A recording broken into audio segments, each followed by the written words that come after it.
여러분 안녕하십니까? 저는 오늘 요한계시록 7장 9절에서 10절까지의 말씀을 본문으로 셀 수 없는 큰 물이 그들은 누구인가라는 제목으로 말씀을 드리겠습니다. 이 일 후에 내가 보니 각 나라와 족속과 백성과 방언에서 아무라도 능히 셀 수 없는 큰 무리가 흰옷을 입고 손에 종려가지를 들고 보좌 앞과 어린 양 앞에 서서 큰 소리로 외쳐 가로되 구원하심이 보좌에 앉으신 우리 하나님과 어린 양에게 있도다. 아멘. 성경에는 마지막 때 구원을 받을 자들에 대하여 분명하게 기록하여 증거하고 있습니다. 그리고 오늘 말씀에서는 그 대상자들을 아무라도 능히 셀 수 없는 큰 물이라고 기록하고 있습니다. 요한계시록 7장에서는 이스라엘의 각 12지파에서 하나님의 인을 맞은 자들이 1만 2천 명씩 14만 4천이 나온 이후에 또 다른 무리들인 셀 수 없는 큰 무리가 나오는 것을 요한은 보게 됩니다. 그리고 요한이 본 그 무리들에 대하여 장로 중에 하나가 요한에게 이 흰옷 입은 자들이 누구이며 또 어디서 왔느냐고 묻습니다. 이 물음에 요한은 내 주여 당신이 알리이다 하니 요한에게 물었던 장로가 스스로 대답하여 이르되 이는 큰 환란에서 나오는 자들인데 어린 양의 피에 그 옷을 씻어 시게 한 자들이라고 합니다.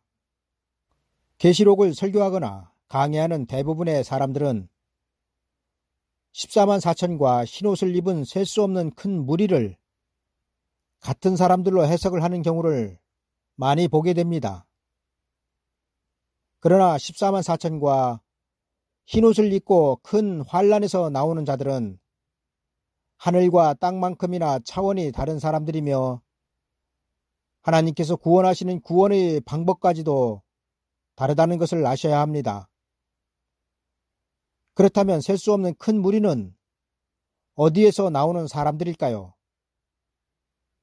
이에 대하여 성경은 분명하게 흰옷을 입은 자들은 환란에서 나오는 자들이며 예수 그리스도의 피에 그 옷을 씻어 희게 된 자들이라고 증거하고 있습니다. 따라서 이들은 예수 그리스도의 재림 때 구원의 대상자들임을 우리는 알 수 있습니다. 그런데 문제는 이들이 큰 환란에서 나온다고 말씀하고 있다는 것입니다. 이 때문에 신학자들이나 설교자들 사이에서 성도들은 환란을 겪지 않고 통과한다는 환란 통과설과 이와 반대로 아니다, 성도들은 환란을 통과하는 것이 아니라 환란을 겪고 승리하여 나오는 것이다라고 그 해석들이 나눠지고 있습니다. 그러나 이들의 주장은 둘 다 틀렸습니다. 왜냐하면 마지막 때 구원을 받을 어린 양의 피에 그 옷을 씻어 시게 하였고 큰 환란에서 나오는 자들은 세상에 임할 환란과는 상관이 없기 때문입니다. 성경은 예수 그리스도 재림 때 구원받을 그 대상들은 세상에 임할 환란과는 상관이 없다고 증거하고 있습니다. 성경에는 분명하게 말세에 창세 이래로 없던 환란, 개국 이래로 없던 환란이 올 것이라고 기록하고 있습니다. 그러나 말세에 구원받을 자들과 이 환란은 상관이 없다는 것입니다. 그러나 예수 그리스도를 믿는 성도들이 말세에 예비된 큰 구원을 얻기 위해서는 반드시 시험을 거쳐야 할 것입니다. 지금도 힘든데 무슨 시험을 또 거치냐 하시는 분들도 계시겠지만 우리에게는 한 번의 큰 시험이 남아 있습니다. 그리고 이 시험은 구원에 관한 시험인 것입니다. 그런데 하나님의 양떼를 맡은 목사들은 정작 성도들이 반드시 거쳐야 할 시험은 놔두고 상관도 없는 환란을 말하고 있으니 이보다 더 답답한 노릇이 어디에 있겠습니까? 마태복음 22장에는 임금이 손을 보러 들어올 때를 기록하고 있습니다. 그리고 여기에서 임금이 손을 보러 들어올 때는 예수 그리스도의 공중 재림의 때를 가리키고 있습니다. 임금은 모여있는 손님들을 보러 들어와서 그 중에 예복을 입지 않은 한 사람을 보고 그대는 왜 예복을 입지 않았느냐고 묻습니다. 이 무릎에 예복을 입지 않은 사람은 대답을 하지 못합니다. 이런 그 사람을 임금은 사환들을 시켜 수족을 결박하여 바깥 어두움에 내어 던지라고 명령합니다. 그리고 이는 예복을 입지 않으므로 예수 그리스도의 재림 때 구원을 받지 못함을 나타내고 있습니다. 그런데 문제는 예복을 입지 못하여 수족이 결박당한 채 바깥 어두움으로 내어 쫓긴 그 사람도 청함을 입어 혼인 자리에 들어왔던 사람이었다는 것입니다. 하나님은 왜 이렇게 하시는 것일까요? 기왕 혼인 집에까지 들어왔는데 다 구원하여 주시지 않으시고 왜 예복을 입은 자와 예복을 입지 않은 자를 구별하셨을까요?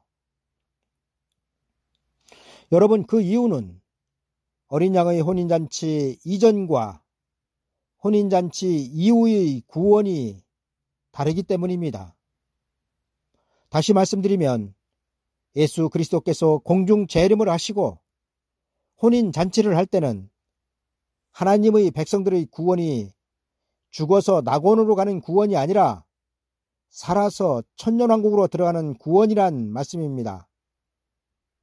그런데 문제는 천년왕국에 들어가는 큰 구원을 받을 사람들을 하나님은 시험을 하신다는 것입니다.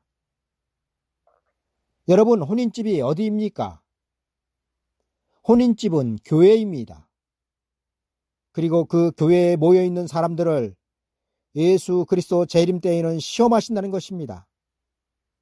그리고 시험의 결과가 예복을 입지 않은 자를 결박하여 바깥 어두운 곳으로 내어 쫓는 것입니다.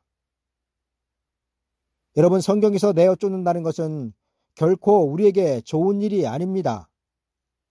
왜냐하면 이는 하나님께 버림을 받는다는 것을 의미하고 있기 때문입니다. 예를 든다면 아담과 하와는 하나님의 동산인 에덴 동산에서 공허하며 혼돈하고 흑암이 가득한 땅으로 쫓겨났습니다. 그리고 세상 끝에도 하나님은 악인과 의인을 골라내어 풀무불에 던져넣어 거기서 울며 이를 갈게 하신다는 것입니다. 그리고 지금 당장 우리에게 닥친 현실이 요한계시록 11장 2절이 되는 것입니다. 하나님은 예수 그리스도의 공중 재림 후 3년 만의 기간 동안 청량을 받지 못한 사람들을 성전 밖에 두신다고 말씀하고 있습니다. 그리고 성전 방마당에 있는 자들은 예복을 입지 못한 자들이며 택함을 받지 못한 자들이며 쫓겨난 자들인 것입니다. 하나님은 이렇게 하나님의 보호 아래에서 쫓겨난 자들을 하늘에서 쫓겨내려온 용이 그들을 짓밟을 수 있도록 허락하실 것입니다. 그러나 셀 수 없는 큰 무리에 속한 자들은 쫓겨난 자들이 짓밟힐 때 하나님의 예비처에서 하나님의 절대적인 보호를 받을 것입니다. 그렇다면 장로가 요한에게 첫 번째로 질문을 한 흰옷을 입은 자들은 누구인가입니다. 이에 대하여 성경은 흰옷을 입은 자들은 혼인집에 초청되어 온 자들 중 예복을 갖춰 입은 사람들이며 마지막 때 큰 구원을 받을 사람들이며 하나님의 예비처로 들어갈 사람들이며 천년왕국의 백성들이라고 증거하고 있습니다. 그리고 장로의 두 번째 질문인 흰옷을 입은 자들은 어디서 왔느냐는 질문에 대한 답은 요한계시록 11장 3절이 그 답이 될 것입니다. 요한계시록 11장 3절은 내가 나의 두 증인에게 권세를 주리니 저희가 굵은 베옷을 입고 1260일을 예언하리라 기록하고 있습니다. 그리고 흰옷을 입은 자들은 두 증인의 예언의 결과가 되는 것입니다.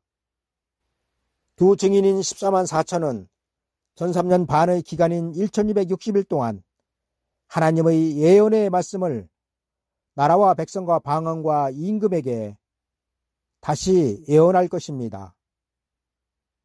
그리고 두 증인의 예언은 혼인집으로 초청을 받은 사람들의 구원에 결정적 역할을 할 것입니다.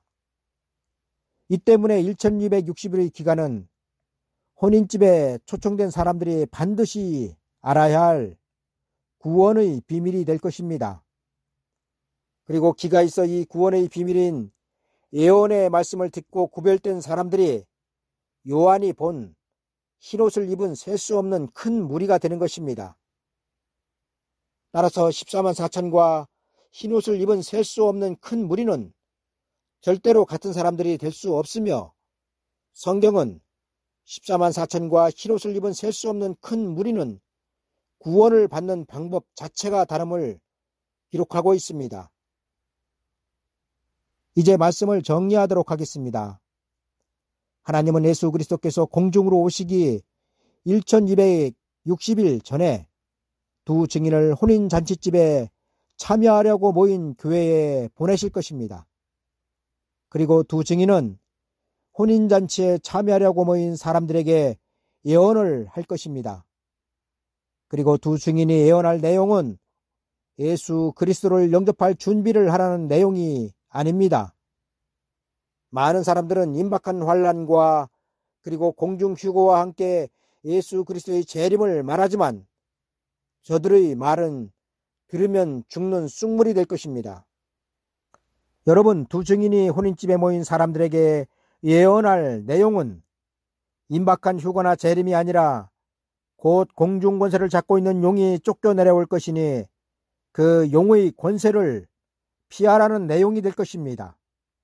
그리고 하나님은 두 증인의 이런 예언의 말씀을 듣고 순종한 사람들을 용이 공중에서 쫓겨내려와 땅에서 권세를 행하는 기간인 42달 동안 하나님의 예비처에서 저들을 절대적으로 보호하실 것입니다.